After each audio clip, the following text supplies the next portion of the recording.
ሰላም ውድና የተከበራችሁ የዩቲዩብ ቻናሌ ቤተሰቦች፣ ይሄ ልዩ ፊልም ነው። በዚህ ቻናል የተለያዩ የውጭ ሀገር ፊልሞችን በአማርኛ ማግኘት ትችላላችሁ። ይህንን ቻናል ሰብስክራይብ በማድረግ ቤተሰብ ይሁኑ።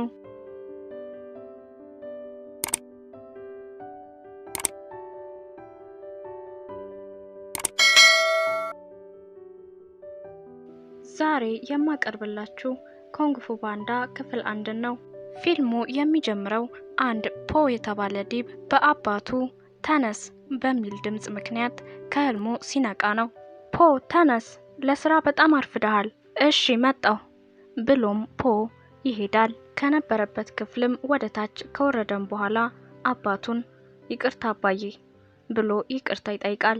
አባቱም ይቅርታ ኑድል አይሰራም፣ እላይ ሆነ ምን እየሰራህ ነበር ብሎም ይጠይቀዋል። ፖም አይ ምንም፣ ትንሽ አስደንጋጭ ህልም እያየሁ ነበር። ስለምን አየህ? ፖም እኔ ስለ ኑድል እያየሁ ነበር ብሎም ይዋሻል። ኑድል? በእውነት አንተ ስለ ኑድል እያለምክ ነበር? አዎ፣ ሌላ ስለምን ላለም እችላለሁ? ኦህ እንዴት ደስ የሚል ቀን ነው። በስተመጨረሻም የኔ ልጅ ስለ ኑድል አለመ። ይህንን ነገር ምን ያክል እንደጠበቅኩት ሐሳቡም የለህም። ይሄ ምልክት ነው እያለም የፖ አባት ይናገራል። ፖም የምን ምልክት ብሎም ይጠይቃል። ከሞላ ጎደል የኔን ሚስጥራዊ ሾርባ፣ ሚስጥራዊ ንጥረ ነገር ባደራ ሊሰጥህ ነው ማለት ይቻላል ብሎም የፖ አባት ይመልሳል። ከዚያም ሬስቶራንቱን ትወስዳለህ፣ ልክ እኔ ከአባቴ ላይ እንደወሰድኩት፣ አባቴም ከአባቴ አባት እንደወሰደው፣ አያቴም ከጓደኛው ላይ በማህጆንግ ጨዋታ አሸንፎ እንደወሰደው ማለት ነው ብሎም ለፖ ይነግረዋል። ፖም ግራ እየተጋባ አባዬ ይሄ እኮ በቃ ህልም ነበር። አይ ዝም ብሎ ህልም ብቻ አይደለም፣ ግን አባዬ የተለየ ነገር ለማድረግ ፈልገህ አታውቅም? አለ አይደለ ኑድል ከማብሰል ሌላ ምንም ነገር ማድረግ ፈልገህ አታውቅም ብሎ አባቱን ይጠይቃል። አባቱም ነበረኝ፣ ያኔ ወጣትና እብድ በነበርኩበት ጊዜ ስለ ቶፉ ምግብ አሰራር የመማር ሐሳብ ነበረኝ እና ለምን አልተማርክም? ምክንያቱም የማይረባ ህልም ነበራ። አስበው እስኪ እኔ ቶፉ ስሰራ ብሎም የፖ አባት ትንሽ ይስቃል። ወዲያውኑ ግን ኮስተር ብሎ ቢላውን ጠረጴዛው ላይ ይሰካዋል። ከዚያም አይሆንም፣ እኛ ሁላችንም በዚህ ዓለም ላይ የየራሳችን ቦታ አለን። እናም የኔ ቦታ እዚህ ነው፣ ያንተ ደግሞ ብሎ ተናግሮ ሳይጨርስ ፖ ያቋርጠዋል። አውቃለሁ የኔም ቦታ እዚህ ነው። የፖ አባት ግን አይደለም፣ ያንተ ቦታ ጠረጴዛ ቁጥር 2 5 7 እናም 12 ጋር ሄዶ ማቅረብ ነው። ደግሞ ፈገግ ብላ አስተናግድ ብሎም ጥሎት ይሄዳል። በዚህ በኩል ደግሞ አንድ ሺፉ የተባለ ማስተር 5ቱን ሰልጣኞቹን እኔን ልትጎዱኝ ከሞከራችሁ ታይግረስ የበለጠ ጨካኝነት ያስፈልግሻል፣ ሞንኪ የበለጠ ፍጥነት፣ ክሬን ቁመት፣ ቫይፐር ብልህነት እና ማንቲስ ብሎ ተናግሮ ሳይጨርስ በመሃል ፍርሃት በተቀላቀለበት ድምጽ ማስተር ሺፉ ማስተር ኦግዌ ይፈልጎታል ብሎም መልእክተኛው ይናገራል። ማስተር ሺፉም ወደ ማስተር ኦግዌ ይሄዳል። ማስተር ሺፉም ማስተር ኦግዌ የሚገኝበት ቦታ ከገባን በኋላ ራሱን ያረጋጋል። ከዚያም ማስተር ኦግዌ አስጠርታኝ ነበር፣ የተፈጠረ የተሳሳተ ነገር አለ ብሎም ማስተር ኦግዌን ይጠይቀዋል። ማስተር ኦግዌም በዚህ ሰዓት አንድ ቀጭን እንጨት ላይ ቆሞ ዮጋ እየሰራ ነበር።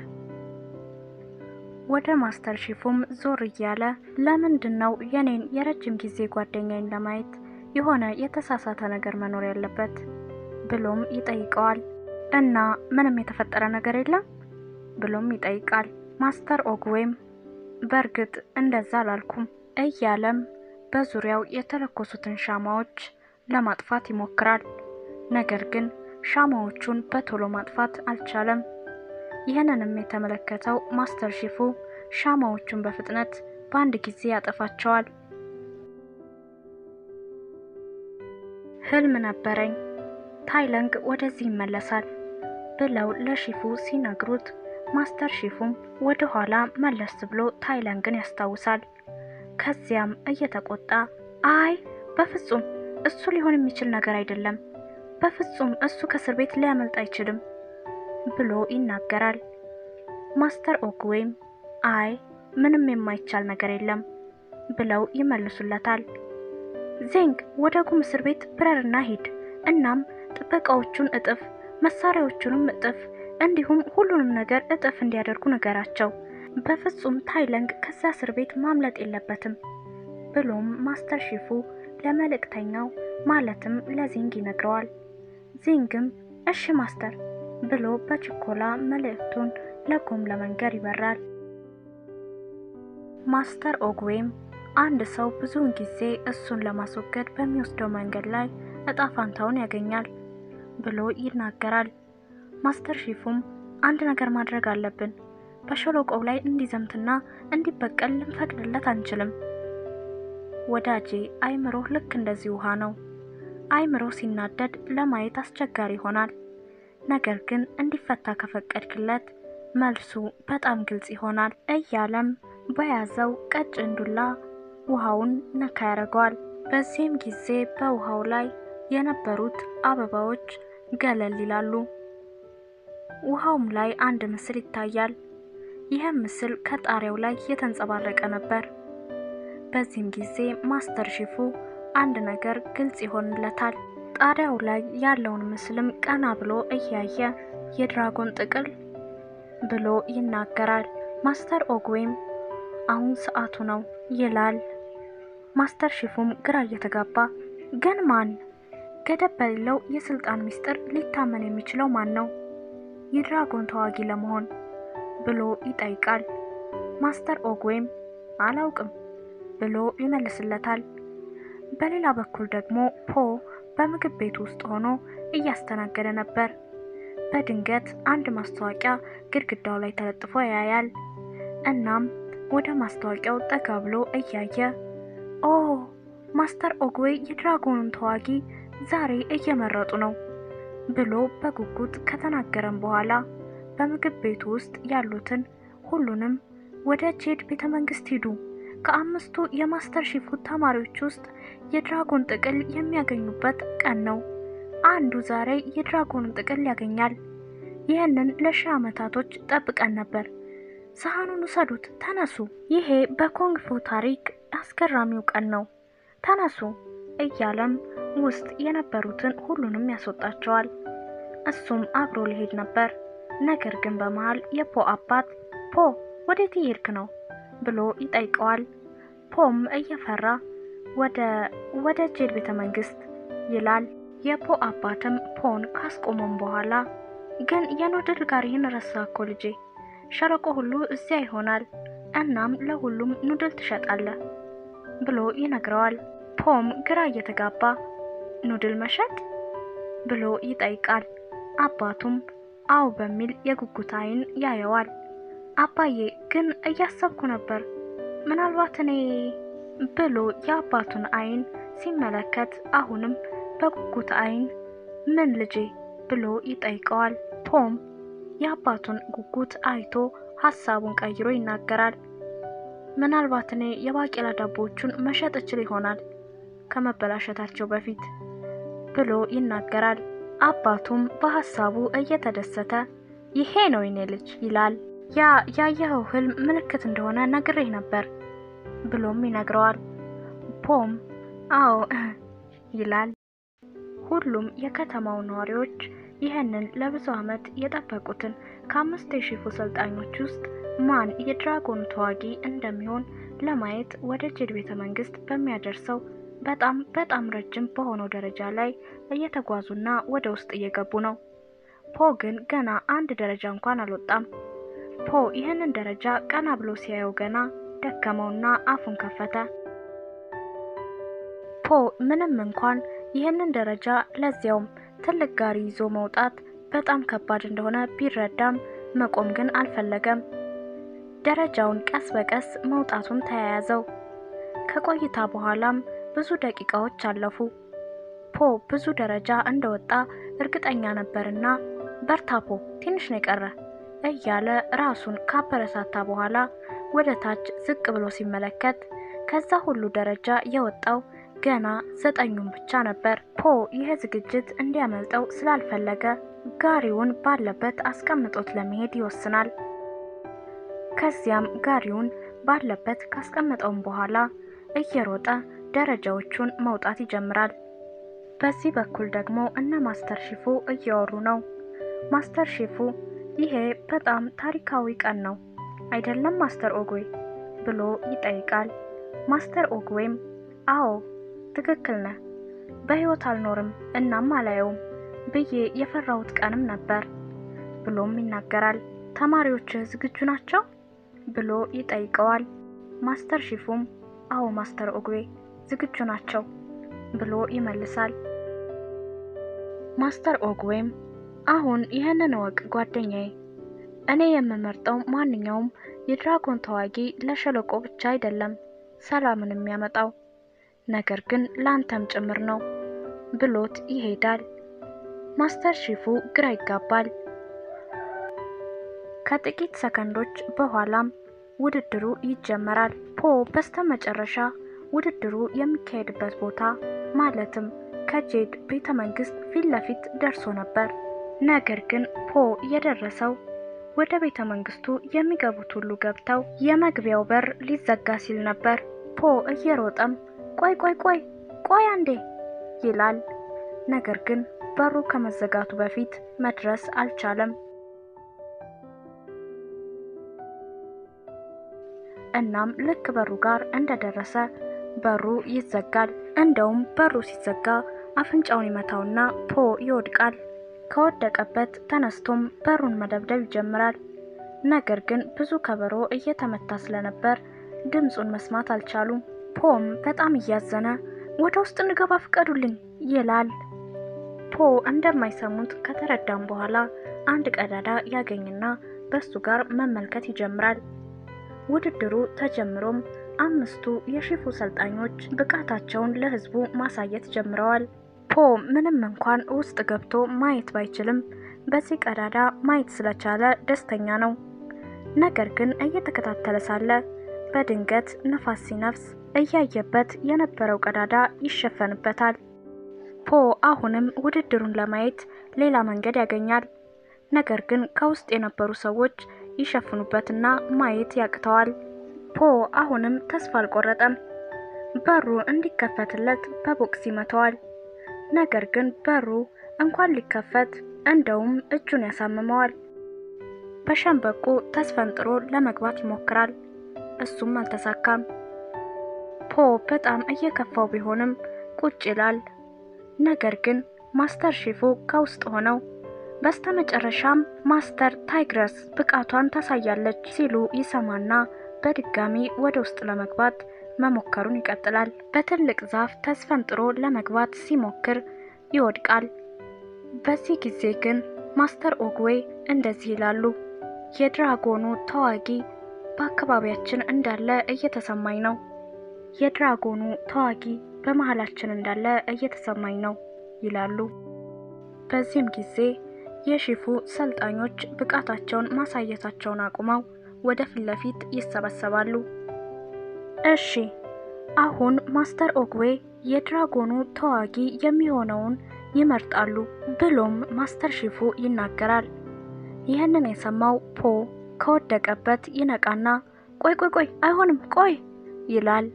በድንገት ዞር ብሎ ሲመለከት የወደቀበት ቦታ ላይ ብዙ ሮኬቶችን ያገኛል። ከዚያም አንድ ሐሳብ ይመጣለታል። ከዚያም ሮኬቶቹን አንድ ላይ ከሰበሰባቸው በኋላ ልክ እንደ ወንበር አድርጎ ይሰራቸዋል። በዚህ ጊዜም ማስተር ኦግዌ የድራጎን ተዋጊ የሚሆነውን ለመምረጥ ወደፊት እየተጠጉ ነበር። ፖ ሮኬቱን ይለኩሰዋል። ነገር ግን በተመሳሳይ ሰዓት የፖ አባት ይመጣል። ከዚያም ፖ ምን እያደረክ ነው? አቁም ይለዋል። እኔ የድራጎኑን ተዋጊ ላይ ነው ብሎም ይናገራል። አባቱም ግራ እየተጋባ ምን እያልክ ነው? አልገባኝም። በስተመጨረሻ እኮ ስለ ኑድል ህልም አይተህ ነበር። ውሸቴን ነው አባዬ፣ ስለ ኑድል ህልም አላየሁም። በዚህ መሃል ርችቱ ለመተኮስ መዘጋጀት ይጀምራል። ፖም ርችቱ ወደ ላይ የሚተኮስ መስሎት እኔ ኮንግፉ እወዳለሁ ብሎ በረጅሙ ይናገራል። ነገር ግን ሮኬቱ ሳይተኮስ ይቀራል። ፖም ወደ መሬት ይወድቃል። በዚህ ጊዜም ፖ ብዙ ሙከራ ቢያደርግም ሊሳካለት ስላልቻለ በጣም ይከፋውና ሆድ ይብሰዋል። አባቱም ተነስ ልጄ ተነስ፣ ወደ ስራ እንመለስ ብሎ ይነግረዋል። ፖም ተስፋ ቆርጦ እሺ አባዬ ይላል። ነገር ግን ያልታሰበ ነገር ይከሰታል። ሮኬቱ በድንገት መስራት ይጀምራል። እናም ፖ ወደ ጎን ይስፈነጠርና በግድግዳው ላይ ታኮ ወደ ላይ ይወጣል። የፖ አባትም ተመለስ እያለ ይጮሃል። ፖ በጣም በፍጥነት ወደ ሰማይ ይወጣል። ከሆነ ከፍታ በኋላም ወደ ላይ መውጣቱ ይቆምና በወጣበት ፍጥነት ወደ ታች መውረድ ይጀምራል። ፖ መሬት ላይ ይወድቃል። ከሰከንዶች በኋላም አይኑን ሲገልጥ አምስቱን የሺፉ ሰልጣኞችን ያያቸዋል። ዞር ሲል ደግሞ ያልተጠበቀ ነገር ይመለከታል። የማስተር ኦግዌ ጣት ያረፈው እሱ ላይ ነበር። ማለትም ማስተር ኦግዌ የጠቆሙት ወደሱ ነበር። ፖም ይቅርታ ማስተር ኦግዌ፣ እኔ እዚህ የተገኘሁት የድራጎኑ ተዋጊ ማን እንደሚሆን ለማየት ነበር፣ ይቅርታ ብሎም ይቅርታ ይጠይቃል። ማስተር ኦግዌ ግን እንዴት ደስ ይላል ይላሉ። በዚህም ጊዜ ታይግረስ ማስተር ወደ እኔ ነው የጠቆሙት ብላም ማስተር ኦግዌን ትጠይቃለች። ነገር ግን ማስተር ኦግዌ ወደሱ ነው ብለው ወደ ፖ ይጠቁማሉ። ፖ በጣም ግራ በመጋባት ማ እያለም ማስተር ኦግዌ የጠቆሙት ወደ ማን እንደሆነ ለማረጋገጥ ወደ ግራና ወደ ቀኝ ዞር ዞር ይላል። ነገር ግን ማስተር ኦግዌ ጣታቸውን ወደ እሱ ከመጠቆም አልተቆጠቡም። ማስተር ኦግዌም አንተ ይሉታል። ፖ በጣም ግራ እየገባው እኔ? ማስተር ኦግዌም የፖን እጅ በያዙት ዱላ ከፍ እያደረጉ የድራጎኑ ተዋጊ ይሄ ነው ብለው ጮክ ብለው ይናገራሉ። በዚህ ጊዜ ሁሉም ስለደነገጡ ምን እያሉ ይጠይቃሉ። ሁሉም ነገር ባልታሰበ ፍጥነት መካሄድ ይጀምራል። ዝግጅቱን ለማክበር የተሰበሰቡት ሁሉም ዝግጅቱን ማክበር ይጀምራሉ። ነገር ግን ማስተር ሺፉ ቆይ አቁሙ እያለ ይናገራል። የሚሰማው ግን አልነበረም። ወደ ማስተር ኦግዌም ጠጋ ብሎ ማስተር ኦግዌ፣ ይህ ልፍስፍስ ዲብ ለችግራችን መልስ ሊሆን አይችልም። ልትጠቁም የነበረው ታይግረስ ላይ ነበር። ከዚያም ያ ነገር ከሷ ፊት ለፊት ወደቀ። ይሄ እኮ በቃ አደጋ ነበር፣ በቃ ይሄ እኮ አጋጣሚ ነበር ብሎም ይናገራል። ነገር ግን ማስተር ኦግዌ በተረጋጋ መንፈስ አጋጣሚም ሆነ አደጋ የሚባል ነገር የለም ብለውት ይሄዳሉ። ማስተር ሺፉ በጣም ግራ እየተጋባ ነው። ታይግረስም ወደሱ መጣ ብላ ይቅርታ አድርግልን ማስተር፣ ፈተናውን ማለፍ አልቻልንም ብለውም ይቅርታ አንድ ላይ ይጠይቃሉ። ነገር ግን ማስተር ሺፉ አይ ይሄ ድብ ነገ በጧት ከዚህ ይሄዳል ብሎ ይናገራል። በሌላ በኩል ደግሞ ወደ ጎም እስር ቤት የተላከው ዚንግ ጎም እስር ቤት ደርሷል። ልክ በሩ ጋር እንደደረሰም ጠባቂዎቹ መሳሪያቸውን ወደሱ ያደርጋሉ። በዚህም ጊዜ ዚንግ ቆይ ከማስተር ሺፉ መልእክት ይዤ ነው የመጣሁት ብሎ ይናገራል። በዚህም ጊዜ ወደ ውስጥ ሊገባ ይፈቅዱለታል። ዚንግ ውስጥ ከገባ በኋላም መልእክቱን ለእስር ቤቱ አለቃ ይናገራል። ነገር ግን የእስር ቤቱ ዋና አለቃም ምን ጠባቂዎቹን እጥፍ አርጋቸው፣ ተጨማሪ ቅድመ ጥንቃቄ፣ ያንተ እስር ቤት ጥበቃ በቂ ላይሆን ይችላል እያለም በቁጣ ቃል ይናገራል። ከዚያም ወደ ዚንግ ጠጋ እያለ አንተ የኔን እስር ቤት ጥበቃ ትጠራጠራለህ እያለም ይጠይቀዋል። ዚንግ በጣም ፈርቷል። ከዚያም በፍጹም ጌታዬ፣ ነገር ግን ሺፉን የተጠራጠረው እኔ መልእክተኛ ብቻ ነኝ እያለም በፍርሃት በሚንቀጠቀጥ ድምፅ ይናገራል። ላንተ ማስተር ሺፉ እኔም መልእክት እሰጥሃለሁ ይለዋል። ዚንግም 10 ምራቁን እየዋጠ እሺ ይላል። ከዚህ እስር ቤት ማምለጥ ፈጽሞ የማይቻል ነገር ነው። የእስር ቤቱ አለቃም የዚንግን ጀርባ መታ እያደረገ የሚያስደንቅ ነው አይደለም ብሎ ይጠይቀዋል። ዚንግም እየተንቀጠቀጠ እውነት ነው፣ የሚያስደንቅ ነው ይላል። በዚህ ጊዜ ግን የዚንግ ጀርባ ሲመታ ከላባዎቹ ውስጥ አንድ ላባ ወደ ታች ወድቆ ነበር። የእስር ቤቱ አለቃም ማውራቱን ቀጥሏል። አንድ መውጫ፣ አንድ መግቢያ፣ 1000 ጥበቃዎች፣ አንድ እስረኛ እያለም ትንሽ አብረው ከተራመዱም በኋላ የእስር ቤቱም አለቃ ከጠባቂዎቹ መካከል ወደ ታች አውርደን ብሎ ያዛል። በዛም ቅጽበት ወደ ታች መውረድ ይጀምራሉ። ወደ ታች ከወረዱም በኋላ ታይለንግ የተሰኘው አውሬ የሚገኝበት ቦታ ይደርሳሉ። ከዚያም የእስር ቤቱ አለቃ እነሆ ታይለንግ ብሎ ለዚንግ ይነግረዋል። ዚንግ አሁንም በፍርሃት እንደተዋጠ ነው። ወደ ውስጥ መግባት ስለፈራም እዚህ ጠብቃለሁ ይላል። የእስር ቤቱ አለቃም ሳቅ እያለ አይ ምንም የሚያስፈራ ነገር የለም፣ አትፍራ፣ ደህንነቱ የተጠበቀ ነው እያለም ይነግረዋል። የእስር ቤቱ አለቃም ወደ ታይለንግ ጠጋ እያለ ሰማ፣ ጠንካራው ሰውዬ ኦግዌ የድራጎኑን ጥቅል ለሆነ ሰው ሰጥቶታል፣ እናም አንተ የድራጎኑን ጥቅል አትወስድም እያለም ያናድደዋል። በዚህም ጊዜ ዚንግ ምን እያደረክ ነው? አታናደው እንጂ ይላል። ቢናደድስ ምን ሊያደርግ ይችላል? አሁን እኮ ሙሉ ለሙሉ አስሬ ያስቀምጨዋለሁ እያለም በልበ ሙሉነት ይናገራል። ዚንግ ግን አሁንም እንደፈራ ነው። ቀጥሎም የእስር ቤቱ አለቃ በድፍረት የታይለንግን ጭራ ይረግጠዋል። ከዚያም ኦ የትንሽዬውን ድመት ጭራ ረገጥኩት እንዴ እያለም ያሾፍበታል። ዚንግም በቂ ነው፣ አሁን ጥሩ ነኝ፣ በጣም በቂ ነው ያየሁት፣ ይበቃኛል። ለማስተር ሺፉም ምንም መጨነቅ እንደሌለበት እነግረዋለሁ፣ ሁሉም ነገር አስተማማኝ መሆኑን እነግረዋለሁ እያለም ለመውጣት ይጣደፋል።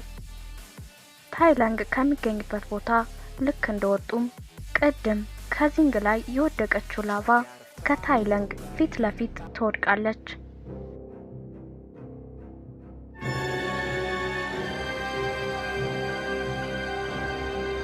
በዚህም ጊዜ ታይለንግ ላባዋን በጭራው ሳብ ያደርጋታል።